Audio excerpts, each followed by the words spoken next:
What's good with yourselves, people? Episode 51 of the Victory and Vices podcast. Me, Rory Spooner, doing my thing, and you know James Veck is back with it every single time. Alright, so you've clicked on the video, you know what it's about. Previously we did transgender athletes in sport. Was it a fair or unfair advantage? Today's topic is racism. That's right, two white guys tackling racism. A lot of black people have just literally stopped this video right away. They're like, you know what? We have 1,000,001 better things to do. But what I will say is this. Football, which is what we predominantly cover, and racism, lately it's kind of gone hand in hand. There's been a lot of issues with racism that have blighted the game, and they've put a really ugly spin on football. Now, just to start off, because you did a little disclaimer when we did the whole transgender video, because ultimately the aim wasn't to offend anybody, it's literally just to help educate people, maybe enlighten people, to create a discussion that we feel is interesting and is necessary. And the same goes for this. Now, nobody is born a racist. I think we'll start with that. I would agree with that, yes. Nobody is born a racist. You could have a white kid there, a black kid there, an Asian kid there. They would all play with each other fine. They don't have a problem. They don't see colour like that. Now, as I say, nobody is born disliking someone because they have more or less melanin in their skin. It's an ugly trait that we learn growing up in an environment that is probably very poorly suited to kids. A lot of people who should have role models don't, and the role models that they maybe do have are not very good people. Now, again, as I say, trying to find a starting point with this topic is difficult because it's a diverse topic. There's so many different roads me and you could go down. There's multiple stories we could start with first. Now, probably the one we before we came on air, we talked about we'd start with is the Bernardo Silva tweet. Now, what we'll do, as per the transgender podcast, what I'll do is I'll try and link up, the relevant tweet and pictures, so you have some sort of context about what we're saying, and we can provide more context to people who may not know us. Now, Bernardo Silva plays for Manchester City. He sent a tweet out to Benjamin Mendy. Now, the tweet itself, again, as I say, I'm trying to bring it up here now. It caused a big storm, and a lot of people were like, it's 100% racist. It's one of the most racist things I've ever seen. And then other people were like, you know what? I don't think it is racist. Other people are saying, I really don't get what the hype is about. It's a fuss about nothing. Just before I sort of give any sort of opinion and context on what I have to say, I wanted your opinion first, bro. And what you think of the whole situation. Has it been blown out of proportion? Part of me says, yes, I think it has been. Okay. And you used a word off air which sums it up quite well. It's the context that it's in, right? Context is everything. When I first saw the tweet, I sort of saw the shitstorm that happened after it. So I went back to Bernardo Silva's page. Obviously the tweet had been removed, but you could still see it. So I saw the tweet and I kind of thought, I mean, I've seen a lot worse, in terms of racism in football. I've seen a lot worse, and I've read a lot of comments that are a lot worse than what... Bro, significantly worse. In life in general as well, might I add. In society. In terms of racism in football or sport or in society, I've seen and read way, way worse, right, than what Bernardo Silva tweeted. Yeah. Now, what I say about context is that there's people who will just... If it fits the agenda to be offended, right, or to be pissed off by it, then they will be. And there'll be people out there that read that tweet and they probably know that he's a professional footballer, he's a professional athlete, okay? He's not deliberately going to tweet something out that's directly racist to a teammate, right? No, correct. So you'd have to understand the context and the backstory to it, that there's obviously a running joke between the two players, right? Very well put, yeah. So myself, I'd like to think of myself as a relatively logical person, right? Who can sort of put two and two together. I read that and my thought was, okay, maybe not great, because some people interpret that differently, but I'm not going to make a big fuss about it because I know where you're going with it. Yeah. No, I agree. With the sort of tweet itself, again, as I say, hopefully it'll come up by now on the video. It's a tweet that says, guess who? It's a picture of a young black boy and it's like a cartoon. A caricature, a cartoon. I don't know, there's no mention, I don't think Mendy was even included in the tweet from what I can see.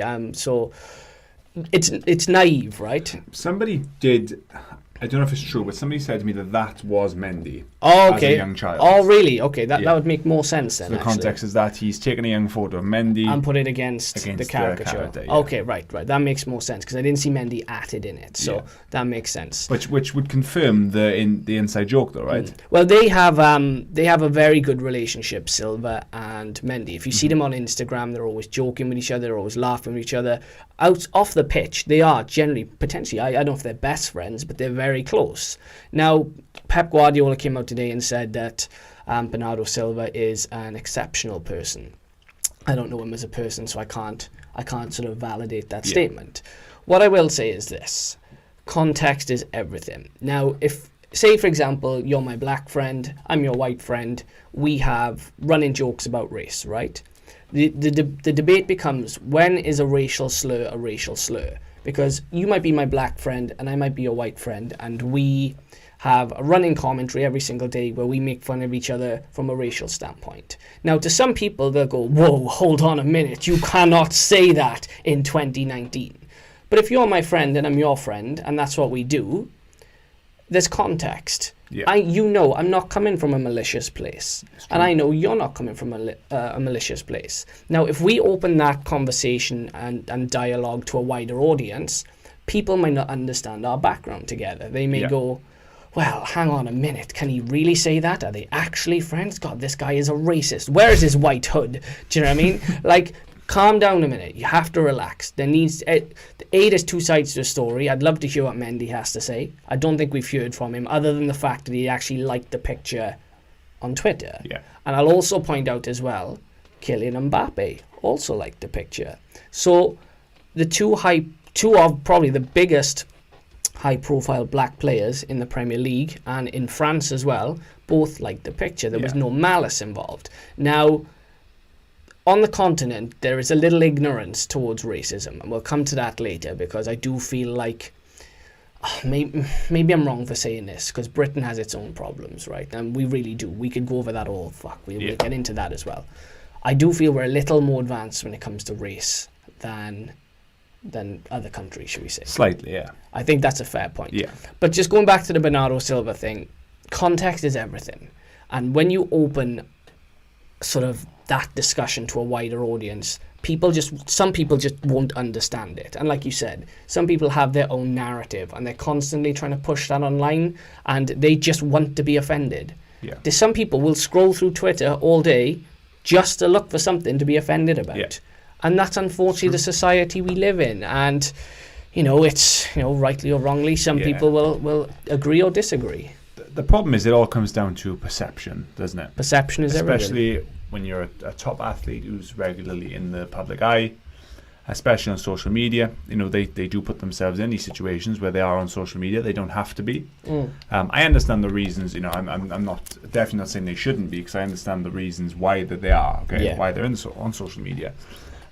But they do also need to have, they have a responsibility, and they need to have a level of perception or understanding of the perception. That when they do post things, and I understand to a degree why people are. I don't want to say I wouldn't be offended. I understand why people are saying, "Oh, hang on a minute, you might want to be careful with posting that kind of thing." Agree, yeah. The message it puts across, but some of the stuff that's being said is ridiculous. Yeah. Now, later on in this podcast, I'll explain why a lot of black people are offended, for example, by blackface, because I've gone away and done a little bit of research on that, and I now have a deeper understanding of that situation. So I understand straight off the bat why some people are just like, that is just incredibly stupid. And it is very naive, right? So we'll segue nicely now into John Barnes. John Barnes is a terrific ambassador, I think, just for football in general, right? Yeah. And definitely black players. John Barnes just went through fucking ridiculous abuse. I mean, bananas thrown on the pitch, monkey noises, the works, right? He had, God, that guy, they just tried to strip him of his dignity multiple times, right? John Barnes came out today and said that Bernardo Silva tweet was absolutely not racist. He said it's ludicrous to think it's racist, and it's just completely stupid to think that there's any ill will or bad intent. And he had a debate on Sky Sports, which you can see on YouTube. I'm sure there's multiple videos of it. Now, John Barnes took his opinion there and came over here with it. Now, there's another story which segues nicely into is Peter Beardsley. Now, Yes. John Barnes, again, said, Peter Beardsley was absolutely not racist. Now, the Peter Beardsley one is a little different to the Bernardo Silva one. Now, Bernardo Silva clearly has a very close relationship with Mendy, right? I mean, we see it on Instagram all the time, and there's history with them. Peter Beardsley, for those who don't know, Peter Beardsley, back in, should we say, the 70s or 80s, was a wonderful football player. Yeah. He's a Newcastle icon. He is of a certain generation, and he's cut from a certain cloth. And his actions now are a little, to me personally, I feel like they're a little different to a Bernardo Silva's. Yeah. They have a different energy. Does that make sense? They now, do. again, context is everything. And John Barnes, who was originally over here, has come over here now and said, well, I don't think Peter Beardsley was racist. Now, I'm going to have to beg to differ on that, because Peter Beardsley is, or was, a youth team coach at Newcastle United. Now, he was found guilty of making racial slurs to youth team players. Now, again, you may have Becky's got it on his laptop there, so I'll very quickly just read out what he said. So, a football association independent panel found that Beardsley had called a player of black African origin a monkey during a game of head tennis, and had told black players, "You should be used to that," on a team building trip to the outdoor adventure park Go Ape. So they were climbing up whatever it was, and again, Like an assault course. in an assault Yeah. course. He made another sort of. He insinuated that they were monkeys. Now, that's completely different to what Bernardo Silva has put out. And I totally understand why there were Newcastle youth team players that came out and said, you know what, we've been subject to racial abuse and we've been bullied. Context, again, is everything. Now, Mendy and Silva have this very close relationship where they travel together all the time, they play together all the time, they're very good friends. Your black friend and your white friend, they may have racial banter, right? It happens all the time. With Peter Beardsley, he's cut from a certain cloth where he is old enough to know better than to say that. Not just in general, but as somebody's boss, because he was coaching these lads at the time. I can understand how an 18-year-old or 19-year-old would look at a white man who is maybe, 60-odd almost, and just not understand where he's coming from, because there's no context there. Yeah. Their relationship is, you're my boss, I'm your employee. That's what it is. I totally understand in a workplace if somebody's boss made a slur like that to them, I completely understand why they would go, well, I feel this is racist and I feel like I'm being bullied. Yeah. Because there's no context there. The players there have a relationship with him on a business level, but not necessarily a personal level, which doesn't then give him the right to say it. Mm-hmm. Now, other people out there will go, I completely disagree with that. Peter Beardsley, he was only having a laugh and a joke. But again, context is everything. Yeah. Right? The difficulty is as well is that we weren't there, right? Yeah. When this went down. So those who are making the case that, he didn't mean it in that way and he was just having a joke and it was perhaps humour or banter or whatever. I mean, I struggle to think of a scenario where Peter Beardsley could say that type of thing to his players and it is interpreted as banter, right, or used as banter. I just find that difficult to believe. So yes, it does come down to context, but I don't buy that was within an environment where that was banterous, really. No, and again, like I said, if Peter Beardsley if he had a friendship with said people and they constantly made fun of each other and it was banter, you could go, okay, fair enough. Yeah. But it just seems to me, in that instance, his moral compass was a little bit off. Now, everyone sees life through a different lens. We all have different moral compasses. What offends you doesn't offend me, and what offends all of you might not offend us, right? So moral compass plays a big part in the statements that people make. And again, Peter Beardsley is he's from a generation where racism was just so normal. I have family who are Irish. I know from history lessons that they've given me back in the day, in places like London, there were signs up that said, no blacks, no dogs, no Irish. So you take that into account. You take, the racism that was thrown about in day-to-day life. You take the bananas thrown on the pitch. Peter Beardsley is from a time where that was completely normal. Yeah. Completely normal. So for him to then come out and start speaking like that in this day and age tells me he's never really evolved. It's very similar, right, to Ron Atkinson, I don't know if you remember it, but I think it was a Champions League game and it was half time and he thought he was off air and he called Marcel Desailly the N-word, and that essentially ended his career in TV, because Ron Atkinson and Peter Beardsley are cut from the same cloth. Yeah. There's no difference between the two of them. Back then it was completely normal. Now, in this day and age, racism has evolved slightly in the sense that whilst it still exists, people will have a lot more racial banter between each other, not about each other. Yeah. Do you know what I mean? So there's differences. And again, Peter Beardsley, look, it's incredibly naive. That's me putting it lightly as well. It is incredibly naive what he done. I don't know if he's sorry for it. I don't know if he's apologetic for it. Look, it's clearly an abuse of power in some way, shape or form, right? And it's a sad reflection on football, because ultimately there's a man who's in a position of power that can help guide young people, help them become the best person they can be. You can be a mentor to that person, and you've completely lost their trust. Yeah, true. I just think as a coach or someone in a position of such responsibility, where you're a role model, you're just entering into dangerous waters, especially if you're trying. Because John Barnes, he's insisted that Peter Beardsley, the language that he used, or the racial language he used, was banter. I beg to differ on that one.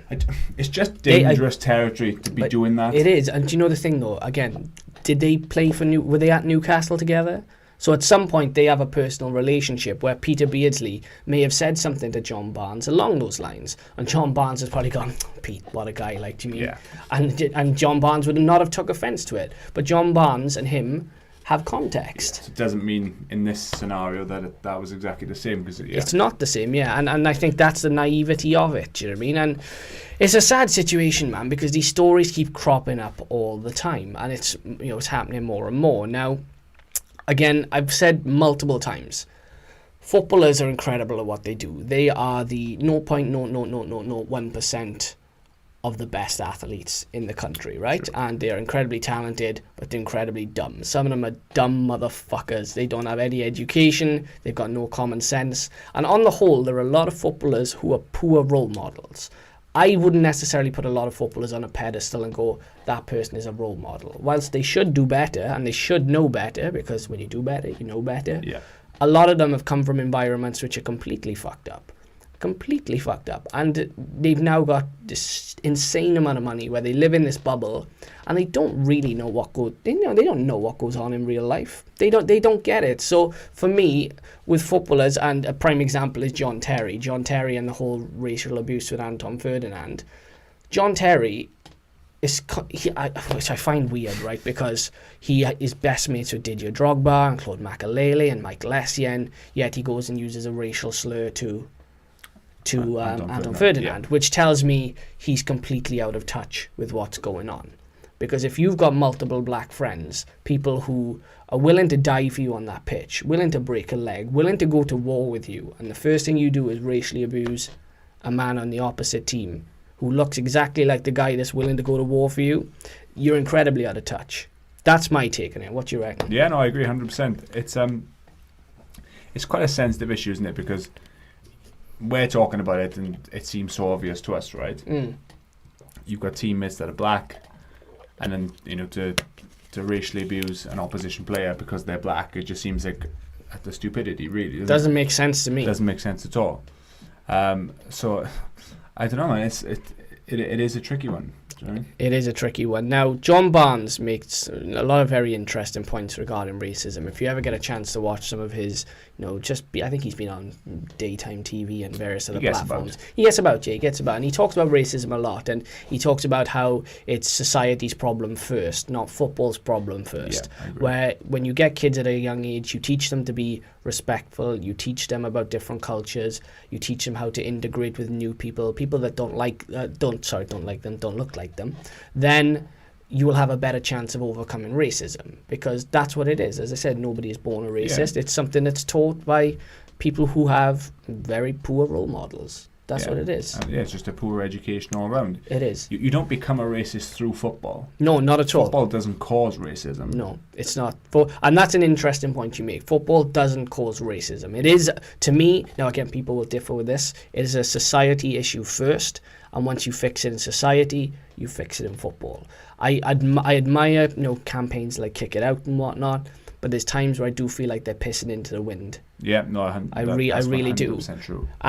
In terms of sort of the cultural aspect, as I say, we'll go into the naivety in Europe in a little bit as well, because I feel like Europeans are very different to us Brits in the way they approach it. And I've got a few articles and a few bits and pieces that I can bring up too, just to go over it. We'll start on the European front. We'll start with Romelu Lukaku, because we covered it in other podcasts. Yes. And I mean, already he's been subject to some shocking racial abuse in Italy. And I think one of the main headlines that we sort of came across and we touched upon was when the pundit spoke in a language that I didn't even think people spoke about in 2019 on TV. And you could only get away with potentially on the continent. Now, the pundit has since been sacked. And he said basically something along the lines of, the only way to stop Romelu Lukaku is to give him 10 bananas to eat, which we can laugh involuntarily at this, right? Because, I mean, what goes through someone's head when they say something like that? Again, it's so ingrained in the culture that he just doesn't know any different. Yeah, it's actually shocking that, and I understand that there's an element of them, especially in Italy, right, where they think that that's okay, but the fact that he's actually gone and said it, he's had the thought process. Yeah. Where you have that split second where your mind says to you, before I say this, should I say it? Yeah. And he's gone and said it. No filter. Subsequently lost his job as a result of it. But it's a very shocking situation to be in. For him to even think that it's acceptable to say that in the first place, because you wouldn't have a pundit on any of Sky Sports or BT Sport. Bro, if Roy Keane said that, I don't think he'd even be living in this country anymore. Exactly. And and I can't speak to say that there isn't a pundit, within Sky or BT that hasn't thought anything. Well, I mean, look, Ron Atkinson was one. We can't say that. We don't know that. But I can sure as hell say they will not say it out loud. I mean, look, there's one pundit, and I'm not going to accuse him of anything because he's never said anything. But his demeanour, you know I'm going to come up with now, his demeanour and sometimes the way he talks about a certain player might tip the scale in favour of him being racist, which is Graham Souness, because Graham Souness fucking hates Paul Pogba. Like, he fucking hates Paul Pogba. I sent you that thing, did I, about the Messi? Like, I can't understand why he dislikes Paul. From a playing standpoint, Paul Pogba has achieved quite a bit, right? He's won, Scudettos, he's won a World Cup. He was very close to winning the Euros with France. He may even pick the Euros up, in the summer coming up. He's picked up a few trophies at United. Admittedly, none of them have been major, but he's very decorated. Yeah, he's very decorated. And Souness just cannot get his head around Paul Pogba. And the more he talks about him, the more Twitter just explodes and goes, "Bro, are you doing this because he's black?"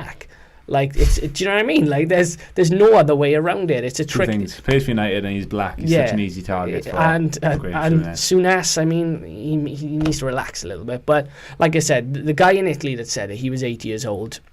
He's been sacked from his job. Again, he is cut from a certain cloth. 80 years ago, what was racism then? I mean, Jesus Christ, bro. I mean, I people, even in this day and age, right, in Libya, people are still selling slaves. And that's a little deep for a football podcast, I know. But that racism was completely normal back then. And there's a saying that I live by. You either evolve or you become extinct. And he just became extinct. But going back to Italy and sort of their sort of casual demeanour about racism. Now, Lukaku, he got racially abused by a pundit. He's been racially abused by, Jesus Christ, multiple fans. Just about everybody. Just about everybody in Italy. Yeah. The Cagliari fans that were chanting towards Romelu Lukaku. Now, it caused a huge storm online. It was a lot of talk about Romelu Lukaku and how well he handled it and how the Cagliari fans should be punished. Breaking news, Cagliari fans on the BBC website, it's coming up now, have been cleared of racist chanting in Italy. So you can make all the monkey noises you want in Italy and they will clear you straight away. Now, Lukaku's handled it well and he came out and I think he he had his say on it, right? And I felt like he again, I don't look at footballers as role models, but I felt like he conducted himself very well. Now, the Cagliari fans, they've been cleared. The Inter fans had a lot to say about this as well. Now, the Inter fans, the ultras. Now, oh Jesus Christ, again, the stupidity of this, right? The Inter fans came out, and what they basically said to Romelu Lukaku was this. They said, "You have to understand that Italy is not like many other North European countries where racism is a real problem," said the statement, published on a Facebook group who are run by the ultras. Now, in Italy, we use some ways. So we use some ways to help our teams and to try and make our opponents nervous, not for racism, but to mess them up. So the Inter Ultras are essentially going, it wasn't racist, we do it just to put you off your game. Again, I'm going to have to beg to differ on this, and I wanted your opinion on it. Is that a bit of I say a bit of a cop-out. Is that a massive cop-out from them? It sounds like a cop-out to me. I mean, I don't know enough about sort of fans and ultras to confirm or not whether they actually do that regularly. Yeah. But then I suppose would I really know the difference, because they probably have been doing it for a very long time, because racism has existed for years, right? Well, bro, I mean, look, Paul Ince came out the other day and said it's been happening since he played in Italy. Yes, it goes back a long time. It sounds like a very much a cop-out answer to me, because there are many other ways that you can try and settle or unsettle rather an opposition players or teams than being racist, right? Yeah. We chant a lot of stuff in this country. Look, a football pitch is the only place you can go, or football ground is the only place you can go where you can abuse somebody for 90 minutes and not get arrested. Because if I stood in a restaurant and called somebody a wanker and a twat and his missus is a slut for 90 minutes, I would be in a cell. Yeah, and it is what it is. Not that I'm condoning that, in sort of a normal day-to-day situation, is that acceptable, right? To be saying stuff like that, but no, like you just put. On a football pitch, there is a wider scope for that, right? And very wider. A lot of that is largely just sort of, it's just accepted, right? That they're going to be swear words used, like you said, they're going to be called wankers, whatever you want to. Oof, bro, and that's mildly, right? That's the polite one. Yeah, I'm just being polite about that, right? So that's why I stopped there. So, and that happens a lot. Yourself, myself, we've seen many football matches. Yeah, and we've seen this a lot, but. That can unsettle teams, that can unsettle players, but it doesn't need to go the next step on, which is racism, does it? Yeah. So to go back to your question, it does very much sound like a cop-out answer to me. If they're just going to say it's to unsettle the opposition players, then I think there's many other ways in which you can do that. Yeah, well, I'm just reading through the names that have been abused over the past few years in Italy. You got Moise Keane, he was abused. Blase Matuidi, he was abused. Sully Montari, he was abused. Kalidou Koulibaly, he was abused. Romelu Lukaku, he was abused. Kevin Prince Boateng, he was abused. The list goes on and on. Yeah. And as we said, it goes as far back as Paul Ince, and there's probably more names in between that we haven't mentioned. That probably do deserve a mention for the way they've conducted themselves, but the list is endless. We all see life through a different lens, and I like to win. You like to win. Winning is important. Football is a big aspect of our lives. I would never sit there and racially abuse a man to put him off his game just so I could get a moral victory. Because bear in mind, these fans, they don't get paid to be there. That's their entertainment for the week. This is Victory and Vices. That's what it is. They use their vice to get a moral victory. Their vice is football. They want a moral victory because when they win, or Inter wins, they go home and they feel better about themselves. They may have had an absolutely shit week. They could have had the week from hell. But if their team wins 2-1, they go home with a smile on their face. Yeah. They're happy. But there has to be parameters in place. You cannot demean somebody like that just to make yourself happy. It's a very ugly trait that people have. Mm-hmm. What we'll do, we'll go to a quick interval. We've got a few more stories coming up and a few more interesting topics. So stay with us. Add us up on the social media platforms. We'll be back in 5 and we'll go over what we've got to go over. Stay tuned. Okay, people, we're back. Episode 51. The topic today, racism in football. And in sport and in society in general, probably it's kind of getting that way where we're delving into a little bit of everything. Mm-hmm. Now, for those of you that have been watching this far, let me just stress, whilst me and Becky understand racism and what it's about, we are not the gatekeepers of the moral high ground. We're not going to sit here and be like, we're far left or we're far right. We're kind of just creating dialogue, and we're straight down the middle, and we want to create discussion with people and as I said, educate and enlighten people. We're not going to. Correct, yeah. We are not, and I must stress, we are not the gatekeepers of the moral high ground by no stretch of the imagination. People who know us will tell you we are far from perfect. Believe you me, we are. Very much so. We are far from perfect, but ultimately we do like to think of ourselves as relatively decent people. So we feel like, again, it's a discussion we want to have. Now, one of the figureheads of racism in the UK recently has been Raheem Sterling. Now, Yes. Raheem Sterling, it's a very polarizing subject, because there's been people out there, very high-profile people, somebody like Piers Morgan, for example, that said Raheem Sterling, the abuse he gets in the press is not racial abuse. He said it's not defined by racism, whereas there's other people out there that say it is. Now, just to give some context to that, John Barnes, again, we harp back to John Barnes because he's very articulate in the way that he expresses a lot of things. Again, there's certain things I might not agree with the views maybe John Barnes reflects and the people that he sort of backs up. But again, he said something I thought was very interesting, right? So John Barnes said this. He said, "Is the media designed to be a reflection of society, or is it designed to influence society?" Your take. It's a very good question, isn't it? That's a deep question. Say that again, please. So, again, people at home, let us know your opinion on it. Is the media designed to be a reflection of society, or is it designed to influence society?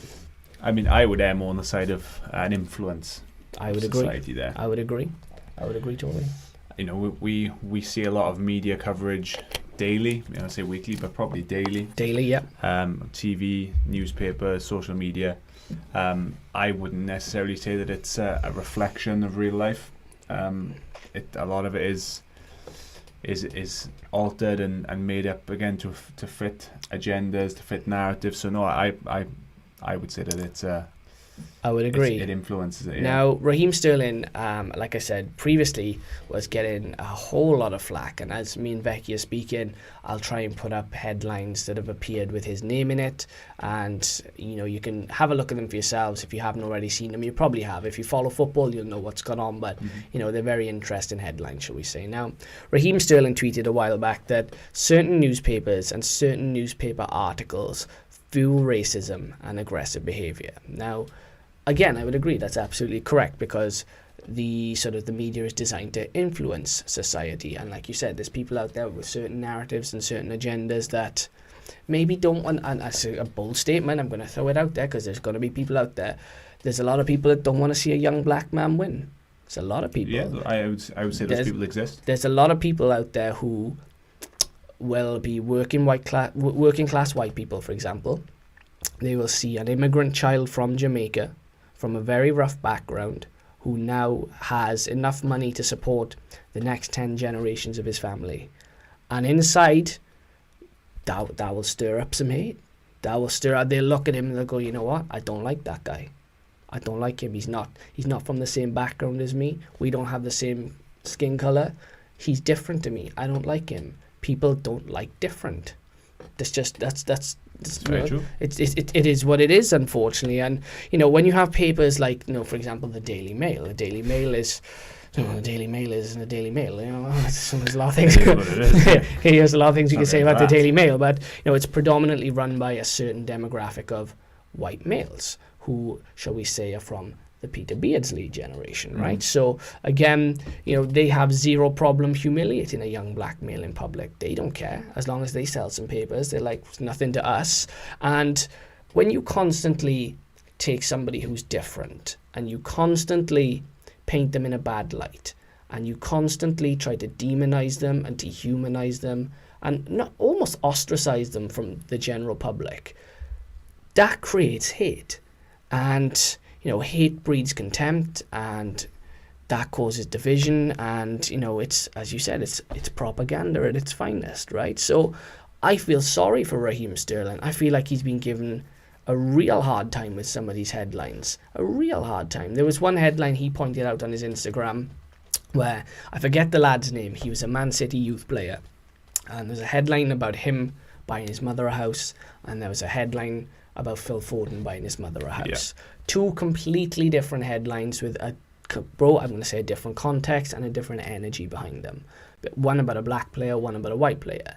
The media have a big responsibility in uniting us, because I feel like they do an awful lot to divide us, and we have more in common than people think, and we're better united than we are divided, But ultimately, the media, they choose to I don't know, they choose to do things. How do the headlines differ? I'll have to. What I'll do, I'll find the clip and I'll bring it up. But basically, I was watching on a YouTube video. That's the two have very different energies, and Raheem put it on his Instagram. So what I'll do, I'll try and take a screenshot of his Instagram as we're talking about this, so you can see it, and that way then you've got some type of context about what we're saying as well. But the media, again, they play a massive part, and I think what John Barnes asked the question was a very important question, because the way we consume media now is very different. A lot of people don't buy newspapers. Again, it's only a certain generation that buy newspapers. I used to buy a newspaper all the time as a kid because I loved looking at football in a newspaper. Now me and Becky will tell you the best place to get your news is Twitter. Now Twitter at times can be a bit of a cesspit, right? But I still think it doesn't hold as much influence as a national newspaper that goes out to millions. So the responsibility lies with them. Whether they evolve or become extinct, time will tell. Time will tell. But yeah, Raheem Sterling, just a big shout out to him, because he has had stick for having the gun tattoo, which we mentioned in previous podcasts. He has had stick about, I think he went to Poundland, he flew on EasyJet, just random shit, right? He has a stick whatever he does with his money, whether he splashes it or he cuts back. Yeah, bro, yeah. He could be making cheap purchases or expensive purchases, and there's a headline. There's a headline, and that headline is used to create hate. Mm-hmm. It's not used to banter him in any way. That headline is, I want to say, subliminal racism almost. Yeah. And again, there's people out here who will be thinking, oh, fuck you, what do you know about anything? Well, you know what? That's just my opinion. You're going to have to like it or lump it. I don't care. This is our platform. Turn off if you don't like it. But anyway, Raheem Sterling. I think he's a great role model. Again, I don't like using the term, but having come from a migrant family in Jamaica, with piss all, right, his father dying, and to drag himself up out of the gutter, and if you know where Raheem Sterling come from, trust me, it's no joke. Like, it's not a safe place in London where he came from. So for him to be where he is now, we should all be giving that young man a round of applause. We should really be giving that young man a round of applause. He's like a pioneer for it, isn't he? Bro, he is. We made a video. Could Raheem Sterling be the next Colin Kaepernick? And I firmly believe he could, in the way he took a stance against racism, and he bettered himself, and he showed that, you know what, it's the media that's wrong, not me. And I got so much time for Raheem Sterling. But that was my sort of Raheem Sterling take. Yeah. With the whole race debate, there's one thing I wanted to bring up before we end the podcast. And like I said, I've gone away and done a little bit of research on it, and now it's a hugely controversial topic, right? And the topic is blackface. Now, Justin Trudeau, the Canadian Prime Minister, recently came out. It was pictures of him in blackface, I don't know how many years ago, maybe the 80s or the 90s. Yeah. And I don't know a huge deal about this. Well, do you know what? I went away and did a little research myself, because with Trudeau, there's a lot going on, and it does actually link to football, because I've got a few interesting pieces with it. But more important, the question I wanted to ask you is, are we allowed to make mistakes anymore? Are we allowed to grow and evolve? Well, we should be, but I don't feel like there's much scope to be able to do that anymore. There's not a lot of scope to grow and evolve. Now, if I make a mistake in 1981, I can't remember what I did last week, right? Now, I'm not saying that Justin Trudeau, for example, was right in any way. But am I allowed 20 years later to just say, look, I'm sorry, I made a mistake at that point. I've evolved since then. I'm a different person. I want to help people win. I want to help everyone be better. Is that not fair? Of course it's fair, but the way you look at it now is the things that we are doing right now could later go on to impact you further in life, right? Mm-hmm. And it's almost like, you make it anywhere now in any industry, whether it's in sport or politics, in media, there will potentially be something on my Twitter or your Twitter or our social medias from 20 years ago. I dread to think. And I'm going to be honest and say, I can't. If you ask me on the spot, I couldn't tell you if there's anything from my Facebook Bro, or my Twitter or Instagram. I joined Twitter in 2012. In 2012, Yeah. I would have been old enough to know better, but I was a pretty green 21-year-old. I wasn't the smartest. I may have made mistakes. I'm a completely different person now than I was then. So ultimately, do I have to continually apologise for something I did back then? Exactly. It's a weird time that we live in. I don't know if there's something on my Facebook from 2008 or 2009 or before that I've shared that could cause offence now. If I was to become, a professional athlete or something in any industry now, I wouldn't be 100% confident if they went and troll back through my socials. Well, you made an excellent segue into what I'm going to bring up next. Now, these are not necessarily throwbacks on people's social media. They actually happened in real time. Now, blackface, again, like I said, we have to go back to the 1920s and the 1930s for its sort of inception, shall we say. That's when it started. You had people like Fred Astaire, Judy Garland, even Bugs Bunny in a cartoon in blackface, right? It was the normal thing. Since then, we've evolved, and to a degree, it's become extinct. But when I talked to you earlier about European habits and the casual approach to racism in Europe, there is sort of an approach in Europe that I really find interesting, in a sense that I cannot understand it. Now, again, I'll try and link the pictures up for you so you've got some context. First and foremost, Antoine Griezmann, right? Now, this is a very interesting topic because Antoine Griezmann there was blackface. I think he might have been whole black body, right? Now, Antoine Griezmann dressed up as, I'm not sure if it was a basketball player. If I may be mistaken, but I think it was a Harlem Globetrotter, for example, right? Okay. He did full blackface. He was dressed as a basketball player. Antoine Griezmann, people were like, he's racist. Now, it's very much like the Bernardo Silva tweet. There needs to be some type of context. If you know Antoine Griezmann, you know that he's best friends with Paul Pogba. He's best friends with Paul Mendy. His two other loves are basketball and hip-hop, which are predominantly black-orientated. That wasn't Antoine Griezmann doing it from a racial standpoint. It was almost like him saluting the people he's idolised. Yeah. And for Antoine Griezmann then, there's a naivety again that comes with it because it's the wrong thing to do, but in parts of continental Europe, that's perfectly normal. They've never evolved from blackface. Like I said, that was happening in the 1920s and the 1930s, and there's a disconnect now with people who don't really understand the significance of it, because there's black people who understand what blackface is, and there's black people who were alive back then that go, it was used to demean black people, it was used to make fun of black people. When blackface was about, it was designed to, whenever there was like a play about blackface, it was designed to almost, what's the word I'm looking for?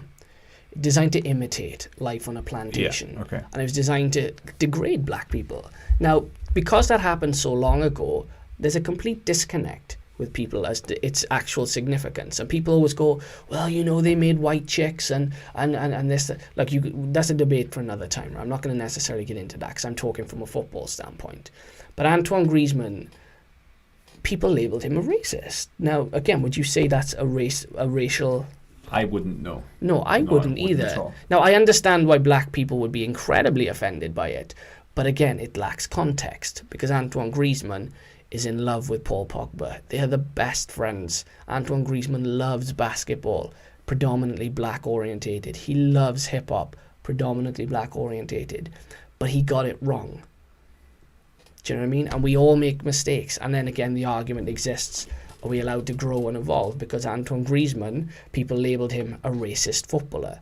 But then, where's your moral compass on that point? His heart was in the right place, but he just got the whole thing wrong.